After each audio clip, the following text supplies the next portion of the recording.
I ran into this last week. Here's what fixed it for me. If you're looking to send money through Deutsche Bank, follow these simple steps. Step 1. Log into your online banking. Start by accessing your Deutsche Bank online banking account. Enter your username and password to log in securely. Step 2. Navigate to the Payments section. Once logged in, look for the Payments tab in the main menu. Click on it to access various payment options. Step 3. Select Transfer Money. In the Payments section, choose the option labeled Transfer Money. This will take you to the transfer form where you can input the details. Step 4. Fill out the transfer form. Enter the recipient's details, including their account number, name, and the amount you wish to send. Make sure to double-check the account number to avoid errors. Step 5. Confirm and submit the transfer.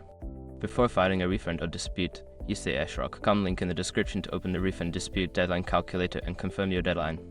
If you follow these steps, you should have no trouble sending money through Deutsche Bank. Happy banking!